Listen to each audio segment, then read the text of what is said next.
So we're a little ahead of schedule, which is fine. That means we'll have some margin to kind of slow down on some difficult topics, take more questions. But I'm going to use this time to kind of get us going towards cell injury and death, which is next week. Okay. And here's my promise to you: like, I just don't. If I'm running out of time, I won't like fire through 20 slides and be like, it's all in the exam. The exams are what I cover in lecture. If I don't cover it and I don't get to it, it's not going to be on the exam. Okay. It's not the readings. It's not the pre-quiz or the post-quiz. It's the lecture is where I build my questions from the exam. If you took 201 with me or 202, you know that's how I do these things, right? I only think that's the fairest way to do it. Like when I was in your shoes, I was despised when professors were like horrible at time management. They're just like, okay, any questions, right? All right, now exam Monday. See you guys. Have a great weekend. So we won't do that. So when I get a little ahead like this and you guys are tracking and we kind of hit a rhythm and we're in the zone, then we'll just kind of keep going, okay? And I'm cutting it off here so it's a new recording so that on the YouTube, it's just nice and clean. Like you're watching introduction and then you watch cell injury and death and you're like, oh yeah, he actually covered it last week, but it's just cell injury and death like lecture 1 and lecture 2. You kind of forget like what day we did it, okay?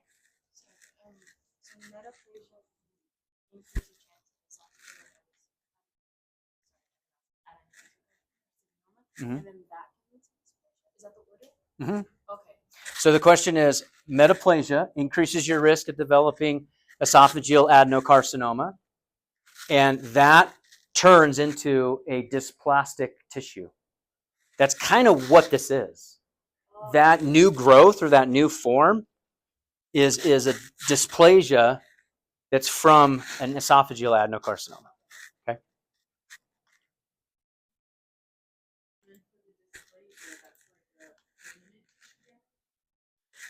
The dysplasia, it's becoming permanent. Dysplasia is becoming permanent. Yeah, it's truly not permanent. Until it's called a neoplastic formation, which is a new growth. But this is becoming more permanent. It's harder to reverse it. Joseph.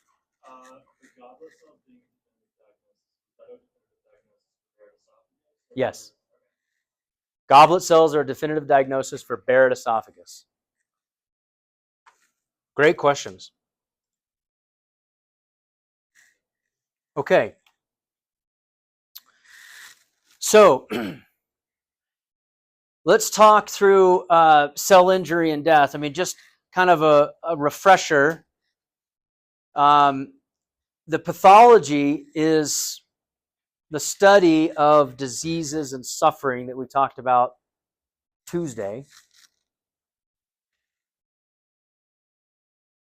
It tends to bridge clinical practice and scientific science.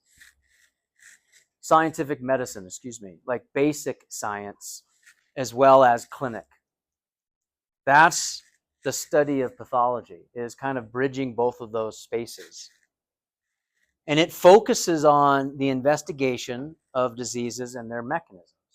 So here is how we have pathology, etiology, pathogenesis, and sort of clinical significance all woven into the same piece of information. Right? Great multiple choice question. Right? Which of the following is true about pathology? All of these are true. It's the study of diseases or the study of suffering. It bridges basic science to clinical medicine. It investigates the causes or the origins of the diseases and how they propagate their pathogenic state. It does not study, pathology does not study how diseases migrate through populations. What is that? Epidemiology. Very good. Okay. All right. So cell injury and death. Now, many of you probably haven't read this because it's not till next week, right? We're working a little bit ahead.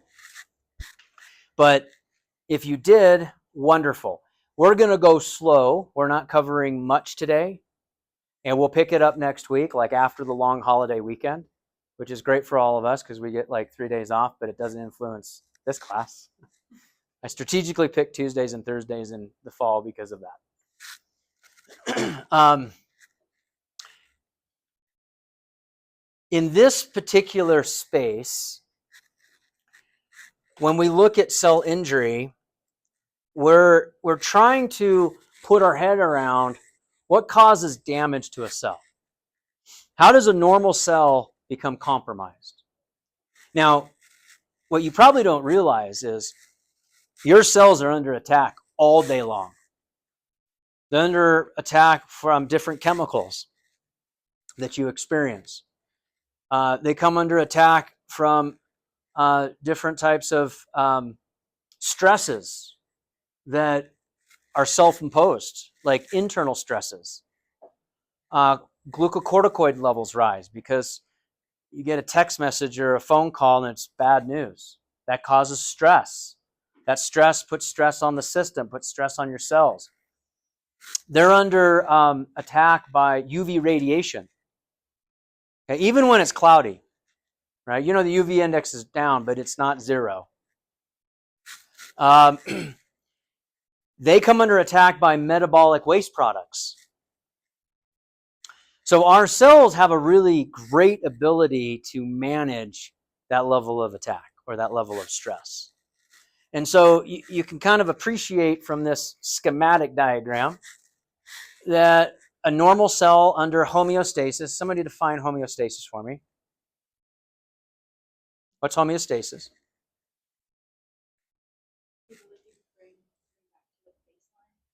Okay, ability to bring something back to baseline. Sounds good. What else? I like that. Let's add to that. What's homeostasis? Operating within acceptable parameters. Let's break down the word. Homeo meaning what? Same. Stasis is state, maintaining a same state. Now, it's not an unchanging state, but it's a constant state that probably has fluctuations around a set point or within parameters, bringing it back to a set point or a baseline, right? So if your body is hot, it cools you off. If you're cold, you try to raise your temperature, right? If you are hungry, you eat. If you're thirsty, you drink. Tired, you sleep. Your pH level is too high, you lower it. Your pH level is too low, you raise it, right? These are all homeostatic mechanisms. So a cell is doing this all day long. And there's going to be stress on the cell. There's going to be injury on the cell. There's going to be adaptations that take place. And at some point, there's going to be an inability for the cell to adapt. It moves it into a cell injury state. We just saw that with Barrett esophagus. That's the metaplastic reversible, but the metaplastic abnormality is cell injury that you saw on that histology slide. Are you tracking? So that is injury to the cell. The metaplasia. That shows you in a Barrett patient, 3 centimeters or longer, right, of metaplasia means that there's been injury to that tissue.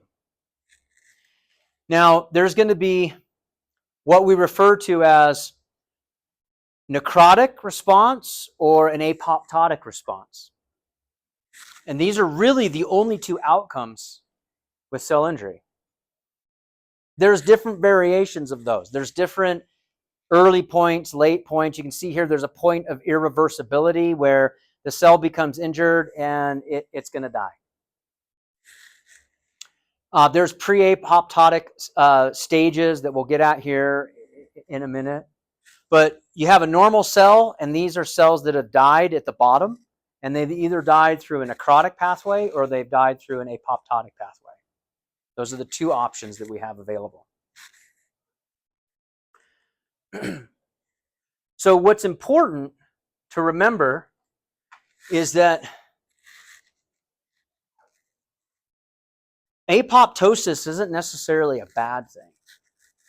Somebody like, well, you just said the cell dies. Well, yeah, but everybody hold your hand out. In utero, when you were developing, there was tissue that connected between your digits. Right? Now, there is no longer tissue there. Why? There was an apoptotic signal that said, let's die off these cells and create individual digits. Some of us, it didn't quite go all the way. It usually happens in the feet, right? You have a little bit of a webbing there. Right? So that's natural apoptotic during development. So it's not always bad.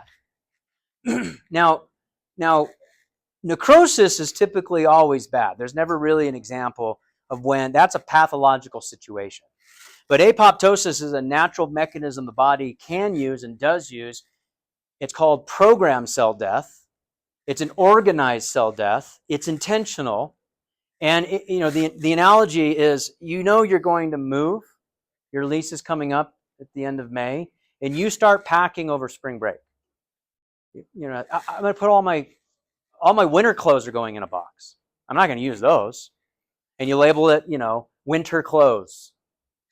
And then you're like, okay, I'm going to pack up the family room in April because I'm moving in 3 weeks. And I'm just going to have a chair, like a camping chair and a small little table. And then you label those boxes family room. And then you slowly, in organized fashion, start, packing up your apartment. And you move out. That's apoptosis. Now I know that, how many of you do it that way? Okay, like 4. The rest of us, right? It's like, I'm moving tomorrow? Crap. Okay, back up the car. You just shove everything in the trunk, right? I mean, there's not even a front seat anymore. You're driving like this to your next, your head's out and you're driving like this with your arm out because all the stuff's falling over from the passenger seat. That's more of a necrotic pathway. Very organized, very intentional. The body can recycle a lot of those things. Like they can recycle mitochondria in a cell death that's been signaled for apoptotic death. They can recycle a lot of the ATP, the cellular membrane, a lot of the organelles. They can be absorbed by macrophages and recycled and reused. Okay? You kind of get the difference? So that's what we're after here, is to talk about some of these differences. Under stress, the cells will adapt. You're going to get different types of responses under stress. You're going to get physiologic adaptation. Physiologic adaptation is a result of normal processes, like in embryonic development.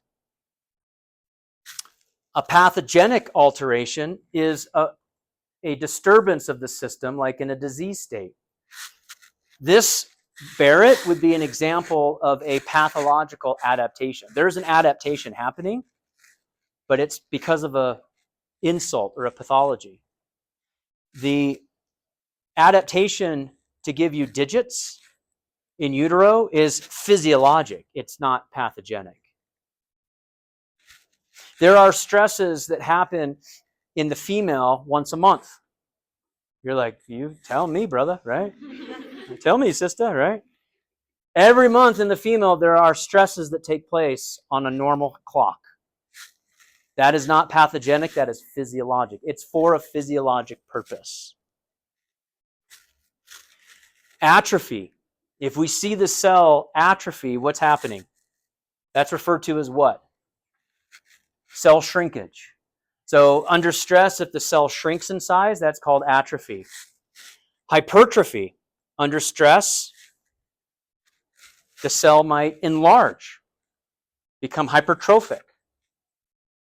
You could probably think of examples of hypertrophic responses that are physiologic, that aren't necessarily pathogenic. Give me one. When a cell increases in size.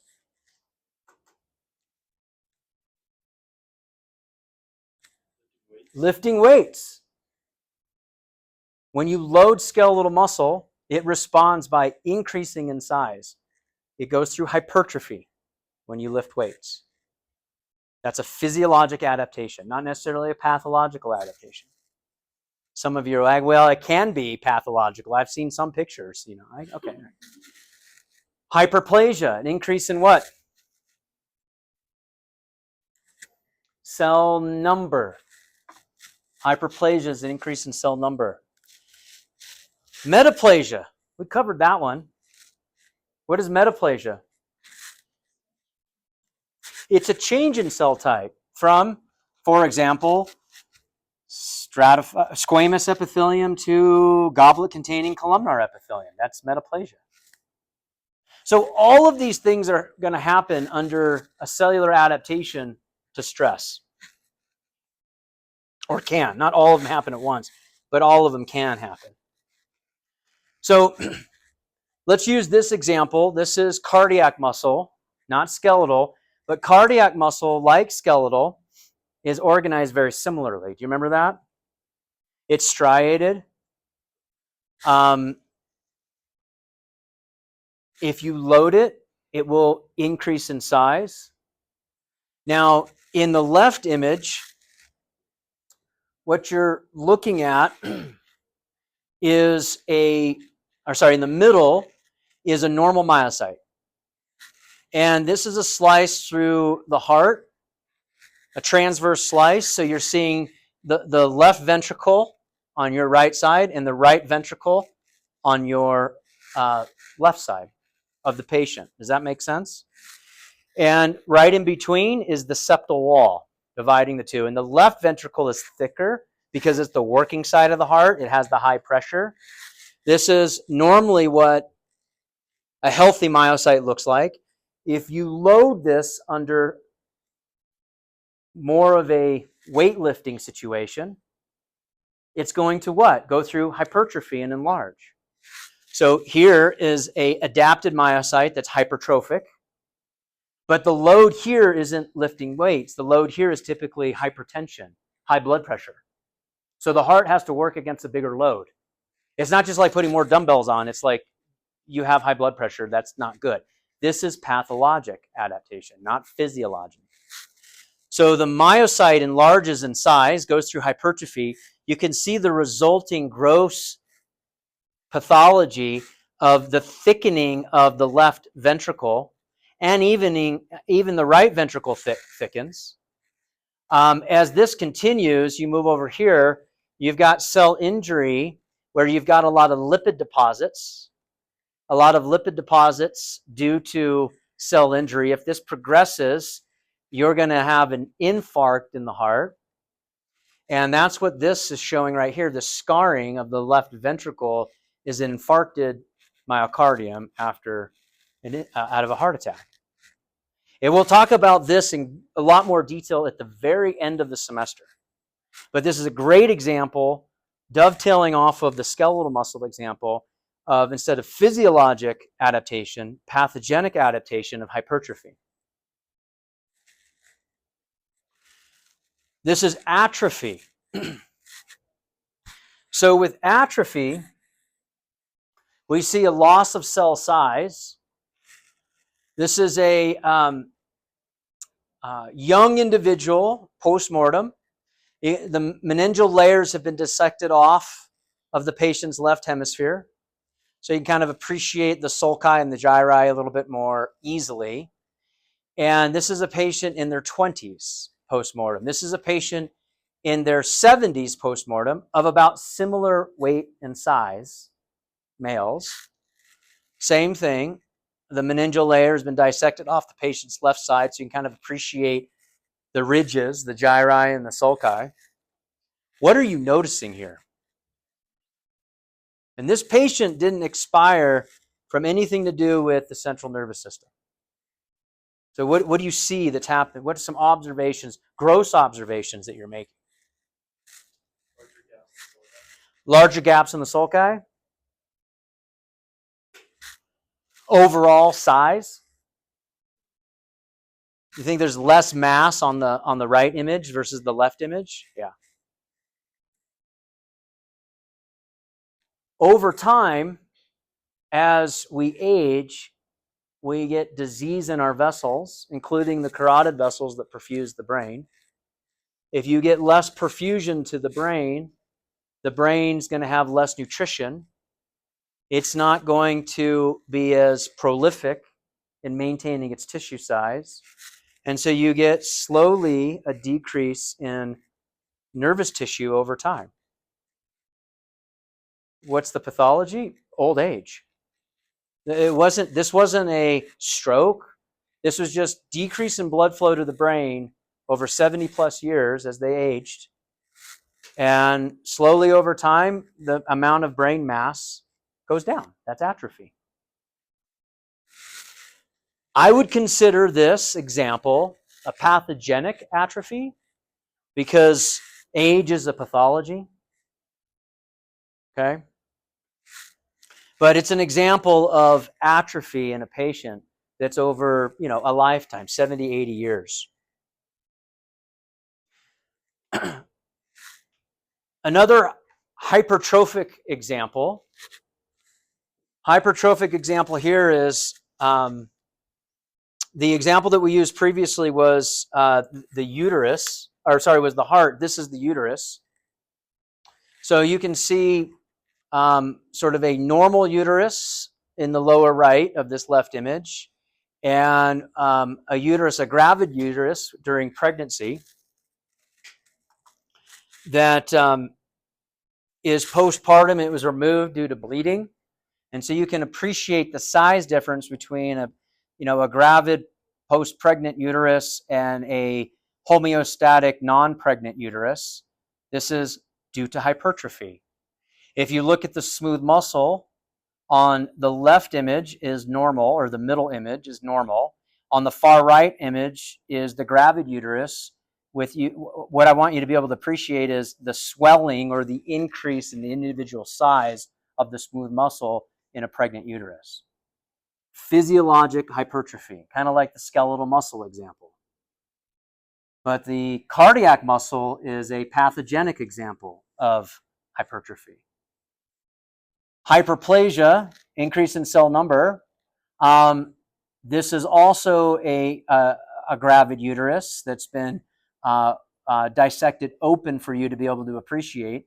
And a lot of this cellular lining in here during pregnancy is increased over normal physiologic baseline. Another example during pregnancy of physiologic hyperplasia. The central dogma on skeletal muscle is during weightlifting, you don't have hyperplasia, you just have hypertrophy. You have an increase in cell size, but not necessarily number. So the best example of physiologic hyperplasia is in the female uterus that takes place during pregnancy. It also happens during the menstrual cycle. And if there's no pregnancy, then everything gets left off, if you recall back from 202. Okay, this all making sense? All these are just basic definitions, but I'm trying to give you examples of the definition.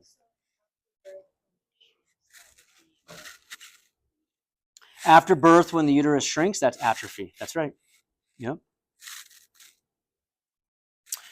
All right, metaplasia. Another example of metaplasia, to finish us out on a lot of these definitions, and I've got some histology images to show you. So we're at the level of the lung. At the level of the lung,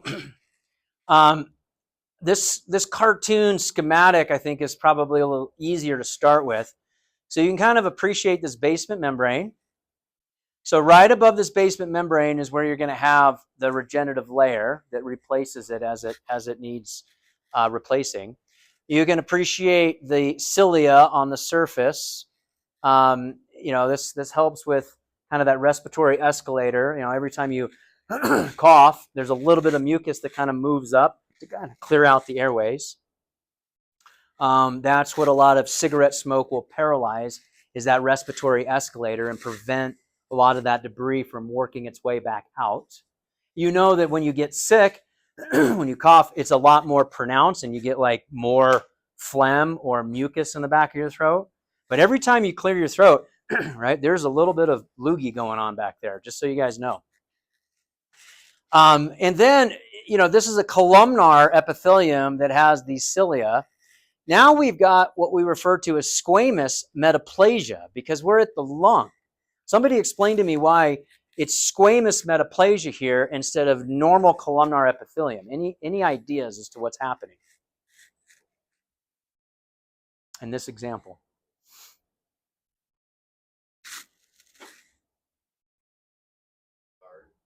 It's not scarred yet, but it is something disturbing the epithelium.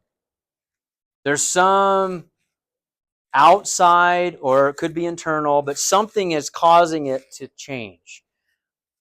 What was the previous example that we looked at of metaplasia with Barrett? What was the etiology? What was the causation? GERD, okay, chemically. Hydrochloric acid, right? Esophagus is like, I don't like hydrochloric acid. I'm going to do something about it. Any ideas what's happening here at the respiratory epithelium? Microparticles. Okay, great. Polluted air. Okay. This is very classic in smokers. So the corresponding histology, the H and E at the bottom, right here is where this transition takes place. And it's just this image up top is what we're describing in the drawing of the histology image down low. So you can kind of appreciate how these are just growing out of hand. And if these continue to grow and you get a dysplasia, right, and this actually forms a lesion, a neoplasia, that could be lung cancer. So in the Barrett esophagus example, the metaplasia was we had normal squamous epithelium being replaced by what? Columnar epithelium. Here we have normal columnar epithelium being replaced by squamous epithelium. It's the opposite, right? Two different examples today on metaplasia in two different locations, and we're flip-flopping between basically just two cell types. Now this one, there's not really a lot of goblet cells here, but there's none, but you understand kind of the correlation that we're trying to make. Okay, so let's look at some slides, some histology slides in greater detail. So this is just a path view from the University of Iowa. This is a human lung from an emphysema patient. We're in the bronchus. We're going to zoom in. We're going to zoom into, so we're zooming into this area right here, and we're going to look at columnar epithelium in green, and now it's starting to move. You see how this nuclei is sideways? Now we're going into squamous epithelium. So like the goblet containing was the diagnosis. Here in the respiratory epithelium, if we see squamous architecture of cells, we know we've got some microparticle that's causing a change, the metaplasia, and so you would diagnose the patient here with emphysema in correlation probably with their breathing results.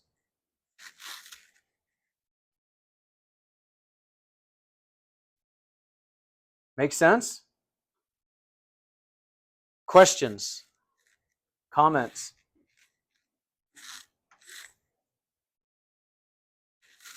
Okay, we're going to pause here. We got pretty far, and we're going to pick it up on Tuesday after the long holiday. I would love for you to read through this, because what we're going to come up next on is kind of the different causes of what makes the injury in these cells that we're learning about. So that's kind of where we'll start on Tuesday. And don't forget, Tuesday, you're going to have your first pre-quiz due by 11:59 p.m. And that pre-quiz is going to be about cell injury. We good? All right. Seems weird to say it on a Thursday, but have a nice weekend.